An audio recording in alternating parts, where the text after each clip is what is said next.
That's how 99% of people breathe, including you. It's the same primal gasp our ancestors used to flee lions, the same survival trigger that floods your veins with adrenaline when your boss pings you after hours.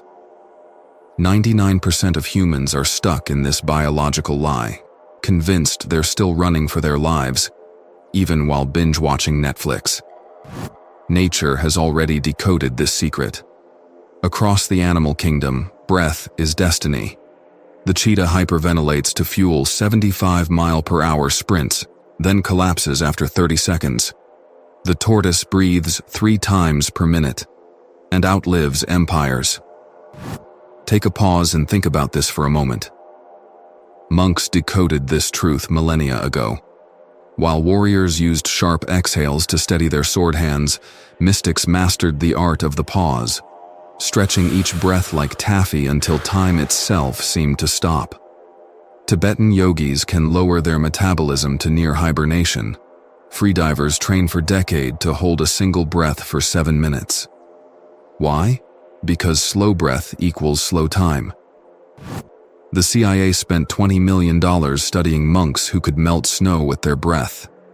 Modern science now proves what the ancients knew. Fast breaths trigger sympathetic panic.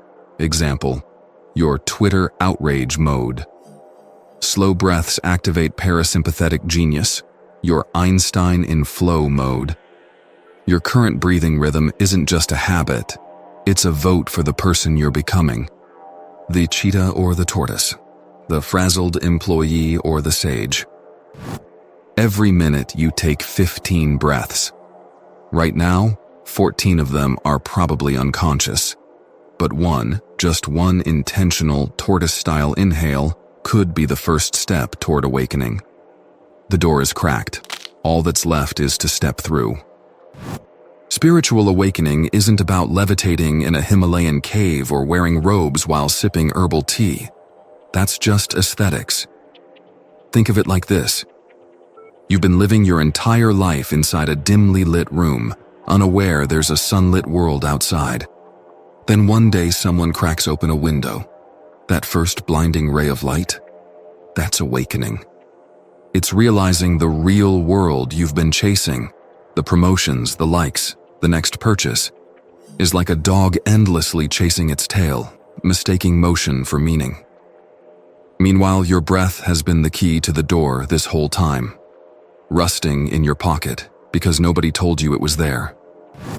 Your mind is like a snow globe, constantly shaken by thoughts. Fear, desire, regret.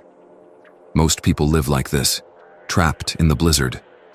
Awakening isn't about stopping the snow, because that's impossible, but about realizing you're not the snow. You're the glass, unshakable, untouchable. And just like a river doesn't struggle to flow or a tree doesn't stress about growing, your natural state isn't anxiety.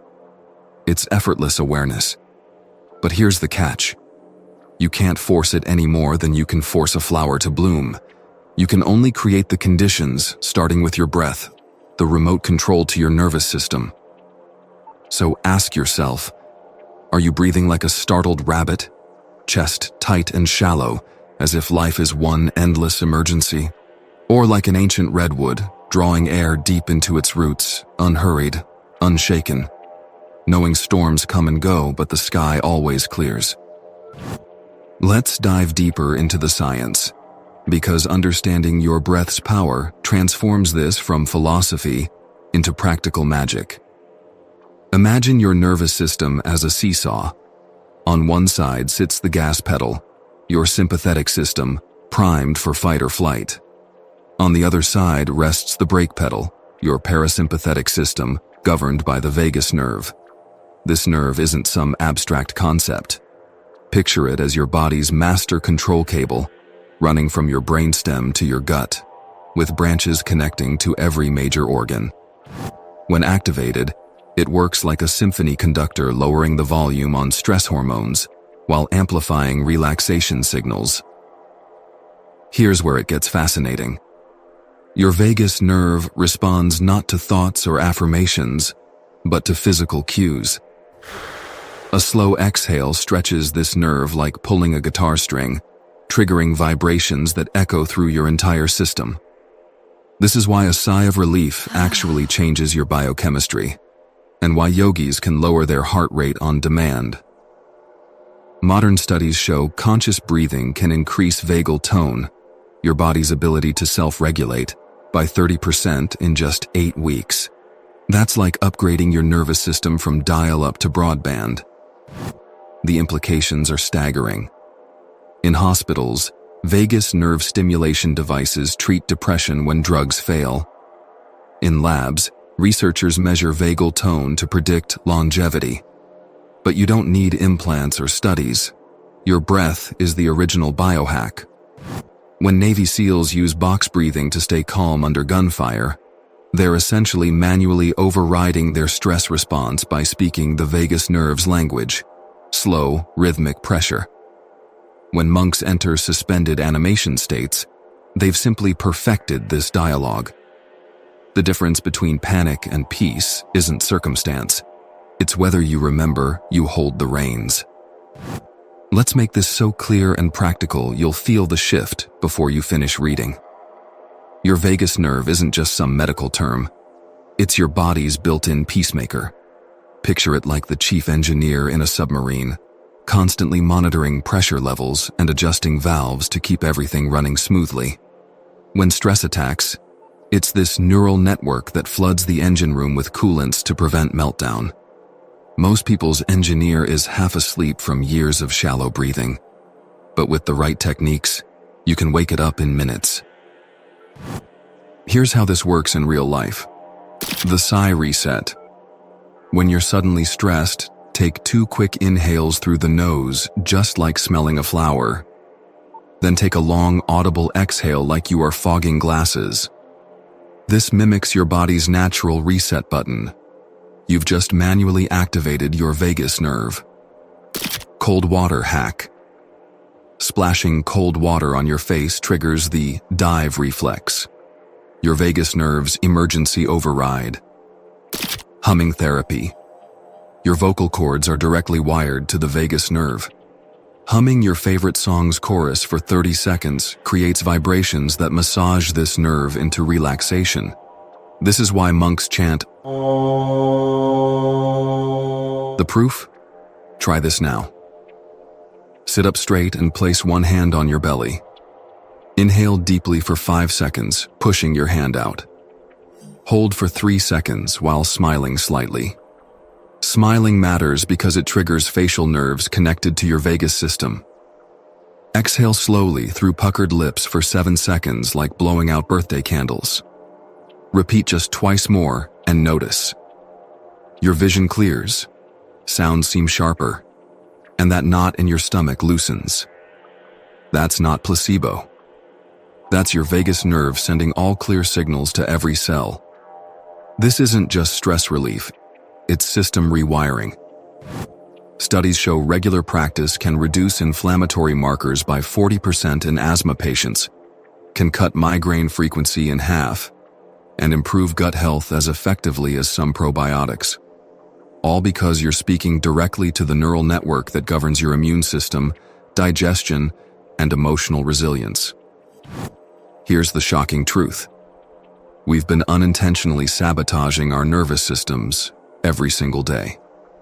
Each time we hold our breath while scrolling through stressful emails, we're training our body to associate focus with tension.